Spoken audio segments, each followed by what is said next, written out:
नाई ने कहा, सरकार, मेरा तीसरा भाई बूबक था जो बिल्कुल अंधा था। वह बड़ा अभागा था। वह भिक्षा से जीवन निर्वाह करता था। उसका नियम था कि अकेला ही लाठी टेकता हुआ भीख मांगने जाता और किसी दानी का द्वार खटखटाकर चुपचाप खड़ा रहता। वह अपने मुंह से कुछ न कहता और दानी जो कुछ भी देता उसे लेकर आगे बढ़ जाता। इसी प्रकार एक दिन उसने एक दरवाजा खटखटाया। गृह स्वामी ने, जो घर में अकेला रहता था, आवाज दी कि कौन है। मेरा भाई अपने नियम के अनुसार कुछ नहीं बोला, लेकिन दोबारा दरवाजा खटखटाने लगा। गृह स्वामी ने फिर पुकारा कि कौन है। यह बगैर बोले फिर द्वार खटखटाने लगा। अब घर के मालिक ने दरवाजा खोला और पूछा कि तू क्या चाहता है। बूबक ने कहा कि मैं गरीब भिखमंगा हूं, भगवान के नाम पर कुछ भीख दो। गृह स्वामी ने कहा कि क्या तू अंधा है। उसने कहा कि हाँ। फिर गृह स्वामी ने कहा, हाथ बढ़ा। ये समझा कि कुछ भीख मिलेगी। उसने हाथ फैलाया तो घर का स्वामी उसे खींचकर ऊपर ले गया। फिर उसने बूबक से पूछा कि तू भीख लेता है तो कुछ देता भी है। उसने कहा, मैं आशीर्वाद ही दे सकता हूं, तुझे आशीर्वाद देता हूं। उस आदमी ने कहा कि मैं भी तुझे आशीर्वाद देता हूं कि तेरी आंखों की ज्योति लौट आए। बूबक ने उससे कहा, तू यह बात पहले ही कह देता, मुझे जीना चढ़ाकर क्यों लाया। उसने कहा, मैंने तुझे 2 बार आवाज दी थी, तू कुछ न बोला तो मुझे भी बेकार जीना उतरना चढ़ना पड़ा। बूबक बोला कि अच्छा, मुझे जीने से उतार तो दे। उसने कहा कि सामने ही तो जीना है, तू खुद उतर जा। मजबूर होकर बेचारा बूबक टटोल टटोल कर जीना उतरने लगा, लेकिन एक जगह उसका पांव फिसल गया और वह लुढ़कता हुआ नीचे आ रहा। उसके सिर और पीठ में बड़ी चोट आई, जिससे वह तिलमिला उठा।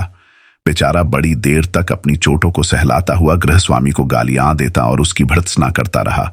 फिर वह लाठी टेकता हुआ आगे भीख मांगने के लिए बढ़ गया। कुछ देर में उसे अपने 2 साथी अंधे भिखारी मिले।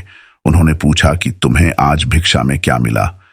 बूबक ने सारा वृत्तांत कहा कि किस तरह एक घर का निवासी उसे पकड़कर ऊपर ले गया और वहां जाकर उसके साथ कैसा निष्ठुर परिहास किया और उसे हाथ पकड़कर उतारा भी नहीं। उसने यह भी बताया कि जीना उतरते समय पांव फिसलने से उससे कैसा कष्ट हुआ। फिर मेरे भाई ने उनसे कहा कि आज मुझे कुछ नहीं मिला है, लेकिन मेरे पास पहले के कुछ पैसे पड़े हैं, तुम जाकर उनसे कुछ भोजन सामग्री खरीद लाओ। जो मनुष्य बूबक को जीने से ऊपर चढ़ा ले गया था वह वास्तव में एक ठग था। वह चुपके से बूबक के पीछे आ रहा था। वे तीनों अंधे जब अपने निवास स्थान पर आए तो वह भी उनके पीछे पीछे चलकर उनके घर में आ घुसा। मेरे भाई ने फिर अपनी जेब से कुछ पैसे निकालकर एक अन्य अंधे से कहा कि बाजार से कुछ खाने को ले आओ, लेकिन पहले हम लोग अपना हिसाब किताब साफ कर लें। तुम लोग देखभाल कर दरवाजा अच्छी तरह बंद कर लो कि कोई बाहरी आदमी न देखे।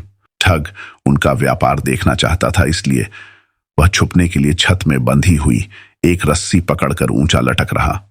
अंधों ने अपनी लाठियों से सारे घर को टटोला और फिर दरवाजा बंद कर लिया। ठग ऊंचा लटका था, इसलिए लाठियों की टटोल से बच गया।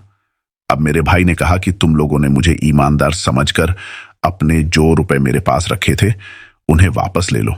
अब मैं उन्हें अपने पास नहीं रखूंगा। यह कहकर वह अपनी एक पुरानी गुड्डी उठा लाया जिसके अंदर 42,000 चांदी के सिक्के सिले थे।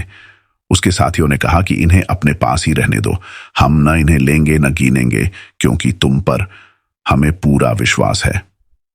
बूबक ने टटोल टटोल कर गुदड़ी की माल का अंदाजा लगाया और फिर गुदड़ी को यथास्थान रख आया। फिर बूबक ने जेब से पैसे निकालकर खाना लाने के लिए कहा। एक अंधे ने कहा, तुम पैसे रखो, बाजार से कुछ लाने की जरूरत नहीं है। मुझे आज एक अमीर आदमी के घर से बहुत सा खाना मिला है। कुछ तो मैंने खा लिया है, लेकिन अब भी बहुत कुछ बचा हुआ है। यह कहकर उसने अपनी झोली से बहुत सी रोटियां और पनीर तथा फल मेवे निकाले। तीनों अंधे भोजन करने लगे। ठग भी अपने को रोक न सका और मेरे भाई के दाहिनी तरफ बैठकर यह सुस्वादु वस्तुएं खाने लगा। ठग ने अपने को छुपाने का पूरा प्रयत्न किया था, किंतु उसके मुंह से खाना चबाने की ध्वनि सुनकर बूबक चौंका। उसने मन में सोचा कि महाविपत्ति आ गई। यहां कोई अन्य व्यक्ति है जो हमारे साथ खाना भी खा रहा है और जिसने गुड्डी का भेद जान लिया है। उसने एकदम से ठग का हाथ पकड़ लिया और चोर चोर चिल्लाता हुआ उसे घूंसे मारने लगा। अन्य दोनों अंधों ने भी ठग को चिल्ला चिल्लाकर मारना शुरू कर दिया। चोर भी जहां तक उससे हो सका उन अंधों की मार से बचता हुआ उन्हें मारने लगा।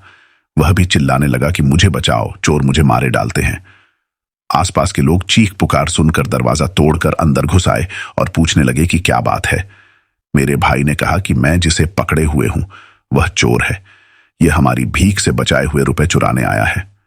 ठग ने लोगों को देखकर आंखें बंद कर लीं और अंधेपन का अभिनय करने लगा और बोला, भाइयों, यह अंधा बिल्कुल झूठ बकता है। सच्ची बात यह है कि हम चारों अंधों ने भीख मांगकर यह रुपया जमा किया है। अब यह तीनों बेईमान मुझे मेरा हिस्सा नहीं देते। ये मुझे चोर बना रहे हैं और मुझे मार रहे हैं। भगवान के लिए मेरा न्याय करो और मुझे इनसे बचाओ। लोग इस मामले को उलझा हुआ देखकर सबको कोतवाल के पास ले गए। वहां अंधा बने हुए ठग ने कहा, मालिक, हम चारों ही दोषी हैं, लेकिन हम कस्में खाकर भी अपना दोष स्वीकार न करेंगे। अगर हम लोगों को एक एक करके मार पड़े तो हम अपराध कबूल कर लेंगे। आप पहले मुझसे आरंभ कीजिए। इस पर मेरे भाई ने कुछ कहना चाहा तो कोतवाल ने उसे डांटकर चुप कर दिया।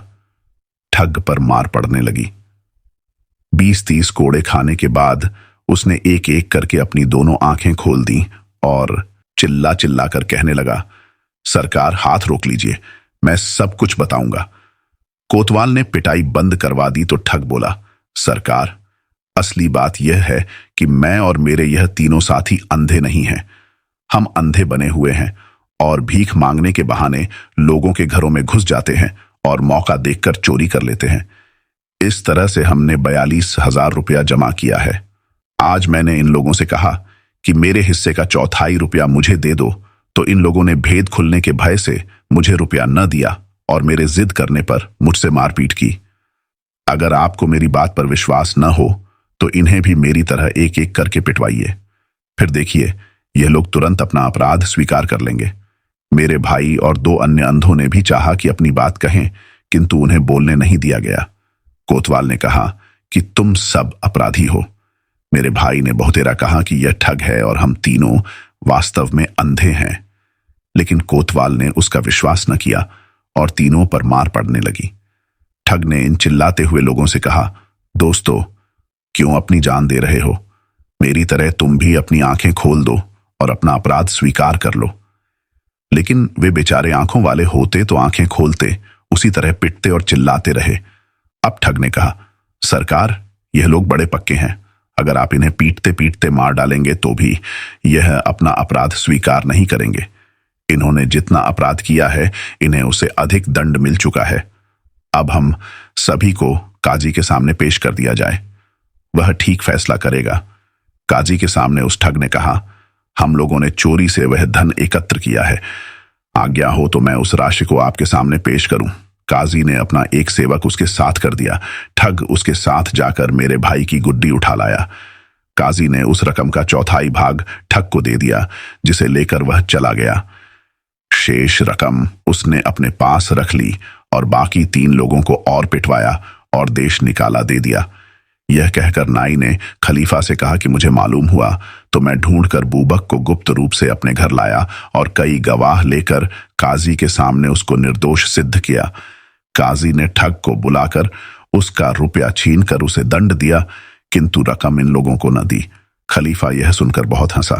फिर नाई ने चौथे भाई की कहानी शुरू कर दी।